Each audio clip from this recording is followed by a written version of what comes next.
दोस्तों कहते हैं कि इंसान के भाग्य में जो लिखा होता है उसे वही नसीब होता है। हमारी आज की कहानी भाग्य का लिखा इसी पर आधारित है। एक गांव में एक काफ़ी धनवान सेठ रहते थे। धन संपन्न ऐश आराम की उनको कोई कमी नहीं थी, परंतु पुत्र सुख उनके भाग्य में ना था। बड़े जतन से पूजा पाठ करने के बाद सेठानी के पुत्र हुए। सेठ जी ने अपनी पुत्र को ही बड़े लाड प्यार से एक पुत्र की तरह पाल पोस कर बड़ा किया।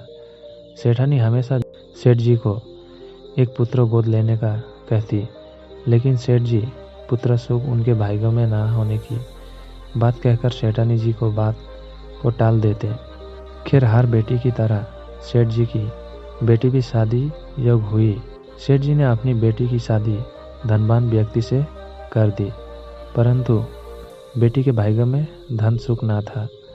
शादी के कुछ समय बाद ही बेटी का पति जुआड़ी और शराबी निकला और शराब और जुए में उसकी सारी धन संपत्ति समाप्त हो गई।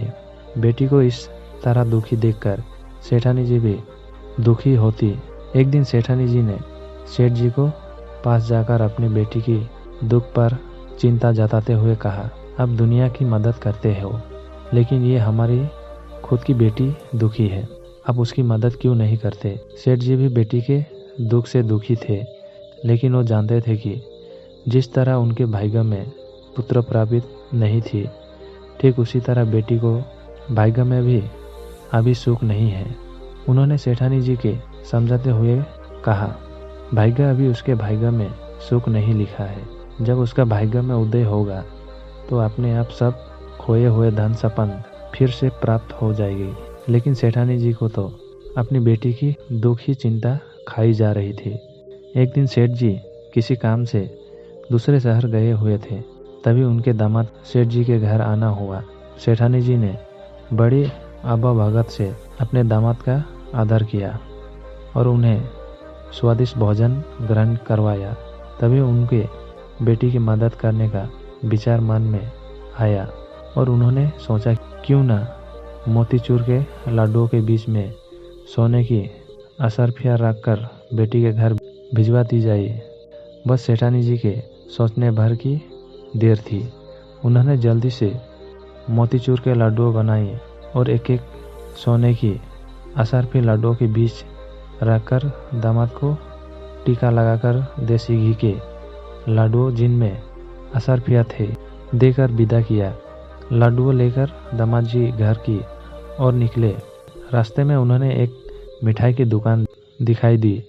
दामाद जी ने सोचा, इतना वजन को घर लेकर जाए, क्यों ना लड्डू मिठाई की दुकान पर बेच दिए जाए। बस फिर क्या था। दामाद जी के सोचने भर की देर थी। उन्होंने लड्डुओं से भरी ठेली मिठाई की दुकान पर बेचकर नगद पैसे ले लिए और खुश होकर घर की ओर निकल पड़े। उधर से सेठ जी बाहर से आए तो उन्होंने सोचा, क्यों ना घर के लिए देसी घी की मोतीचूर को लाडू ले चलूं। आगे जाकर सेठ जी भी उसी दुकान पर गए जहां उनके दामाद ने मोतीचूर के लड्डू बेचे थे। सेठ जी ने दुकानदार से लड्डू मांगे। दुकानदार ने लड्डू को वही थैली से सेठ जी को दे दी जो उनके दामाद कुछ ही देर पहले दुकानदार को बेच कर गए थे। लाडू को लेकर सेठ जी घर आए और लड्डुओं की थाली सेठानी को दे दी। लड्डुओं की वही थाली देख सेठानी जी ने लड्डुओं को फोड़कर देखा तो उनमें से असरफियाँ निकली। असरफियाँ देख सेठानी जी ने माथा पकड़ लिया और बेटी की मदद करने के लिए दामाद जी को लड्डुओं में असरफियाँ छुपाकर देने की बात सेठ जी को बताई। सेठानी जी की बात सुनकर सेठ जी ने कहा, भाग्यवान में ना कहता था कि अभी धन सुख आने भाग्य में नहीं है, इसलिए तुम्हारी दी गई असरफियाँ फिर से घूम फिर कर तुम्हारे पास ही आ गई।